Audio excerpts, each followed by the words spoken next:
Elisa is a system to mix spatially audio objects.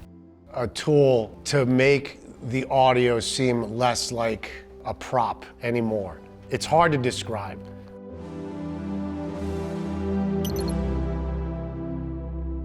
Our artist got asked to come and play at ResortsWorld, and I had to learn it from the ground up real fast.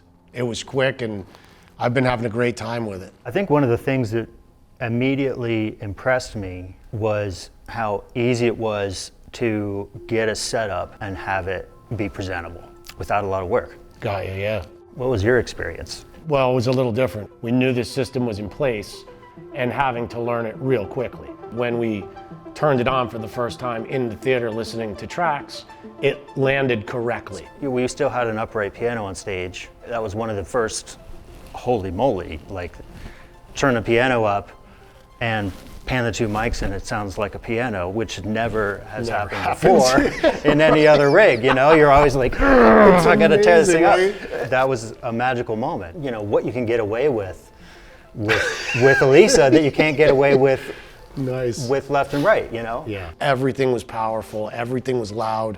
It wasn't as fatiguing. As a person sitting in the audience, you're not beat up. I was really happy that it became a part of the show and not like its own thing. I can have everybody swimming in that piano. Like they're just, it's not here anymore, it's everywhere. Like they're not listening to it so much as they're like surrounded by it.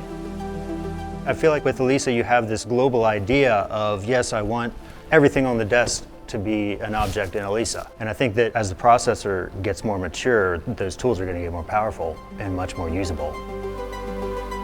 I don't have to treat everything and assume it's going to stereo. I can leave it alone, put it somewhere. If it needs work in the position it's in, it's a lot less work than it did in stereo. Those are musical decisions, right? Sure. But it's a moment, it's not all night long. It's more effective if you pick and choose the drama. Right. I want to use this system to make the audience more engaged with what's happening on stage. Was there some moment in your first show where you really felt something stood out for you that hadn't happened before? It was a duet, a stereo manipulated version of the sax. The song started and the sax was panned, and my left-right stereo guy brain is immediately like, don't pan the sax! They're not going to be able to hear it very well over there. Like, just center the sax, guy. Hurry up. You know, then immediately being like, wait a minute, they can hear it over there. Leave it over there. That's where the sax is coming from. Everything's fine. Hold your arms and don't do anything.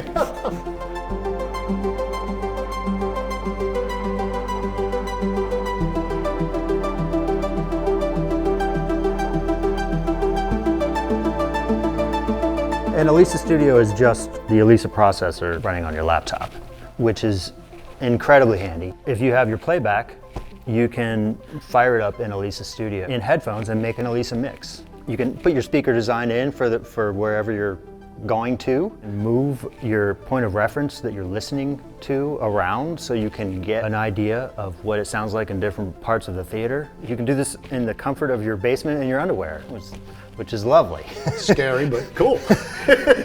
Basically, it's a great tool to just dive in and like figure out what is this stuff. And a lot of younger engineers that we're going to talk to are interested in learning immersive mixing. You just need playback, a copy of Elisa Studio and a Macintosh. Fire up the tools and get green lights and build a mix inside of Elisa Studio on binaural headphones. Yeah, have fun.